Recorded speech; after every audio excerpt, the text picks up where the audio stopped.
Bismillahirrahmanirrahim. Assalamualaikum warahmatullahi wabarakatuh. Perkenalkan, nama saya Madisa Sayyidatul Maziati dari kelas C8 Manajemen. Di sini saya akan menjelaskan tentang Ma'rifatul Insan. Simak video berikutnya.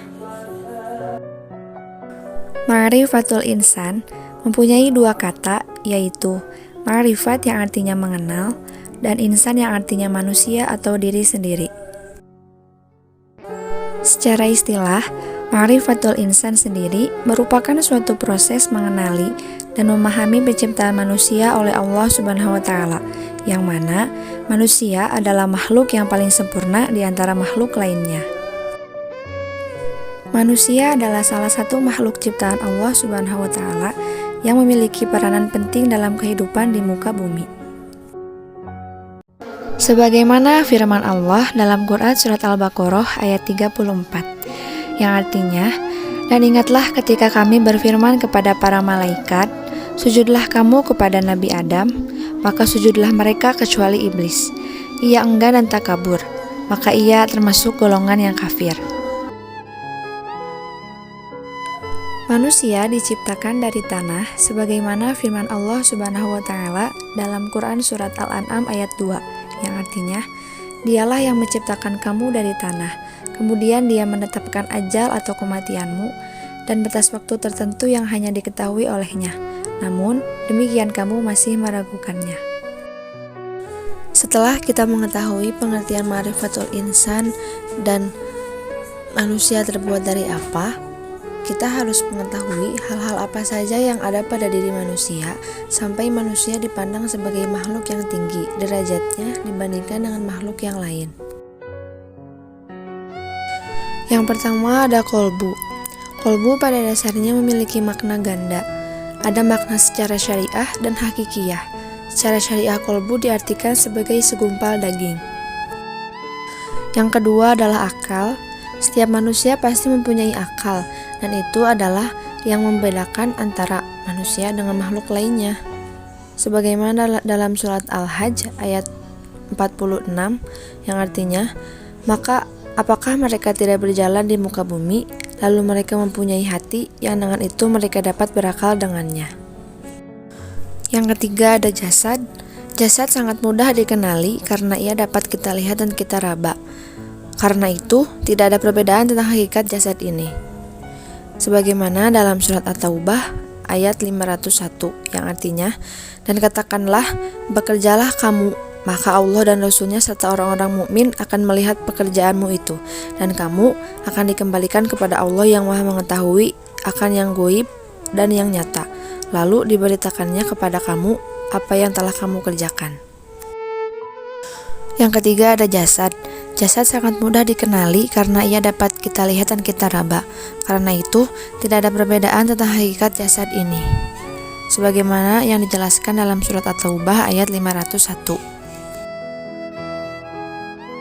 Setelah kita mempelajari Ma'rifatul Insan, sekarang kita akan mempelajari Nafsul Insan. Nafsul Insan yang berarti jiwa manusia. Sebagai seorang manusia, kita sudah sepantasnya memahami apa itu arti nafsu atau jiwa. Di dalam diri kita itu terdapat nafsu yang mana nafsu tersebut tergolong 3 nafsu, yaitu nafsu mutmainnah, nafsu lawamah, dan nafsu amaroh. Dan dengan adanya nafsu tersebut, seorang manusia bisa menjadi mulia dan hina tergantung bagaimana cara dia mengendalikan nafsunya.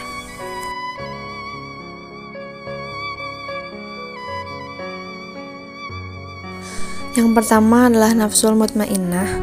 Nafsul mutmainnah adalah jiwa yang telah mendapat ketenangan, telah sanggup untuk menerima cahaya kebenaran Sang Ilahi, juga jiwa yang telah mampu menolak menikmati kemewahan dunia dan tidak bisa dipengaruhi oleh hal tersebut. Yang kedua adalah nafsul lawamah. Nafsul lawamah adalah jiwa ini suka menyesali dirinya karena sikap dan tingkah lakunya pada masa lalu, menyesali dirinya karena berbuat kejahatan, menyesali dirinya karena tak bisa dikendalikan pada waktu senang maupun susah.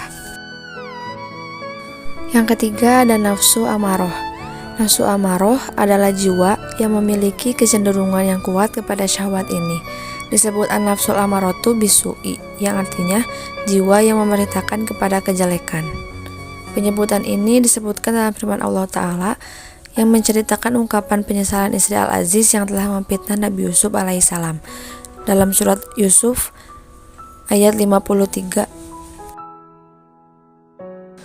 Materi yang terakhir yang akan kita bahas adalah sifatul insan. Sifatul insan yang berarti sifat-sifat manusia. Kita juga harus mengetahui apa saja sifat-sifat manusia sehingga kita bisa menilai orang-orang dan juga kita bisa mengetahui sifat-sifat yang ada dalam diri manusia. Manusia itu diberi dua jalan oleh Allah. Yang pertama, jalan yang benar atau takwa. Jalan yang benar atau takwa adalah yang berarti membersihkan jiwa. Menurut Ibnu Qayyim berkata, hakikat takwa adalah menaati Allah atas dasar imam dan ihtisab, baik terhadap perkara yang diperintahkan ataupun perkara yang dilarang. Oleh karena itu, seseorang melakukan perintah itu karena imannya yang diperintahkannya disertai dengan pembenaran terhadap janji-janjinya. Dengan imannya itu pula, ia meninggalkan yang dilarang Allah dan takut terhadap ancamannya. Berikut adalah sifat manusia yang dikelompokkan ke dalam orang-orang yang menyucikan jiwa. Yang keempat adalah kasih sayang. Yang kelima adalah suka taubat. Yang keenam adalah bersikap lemah lembut. Dan yang ketujuh adalah selalu bersikap jujur. Yang kedelapan tidak percaya. Dan yang terakhir adalah akan memperoleh keberuntungan.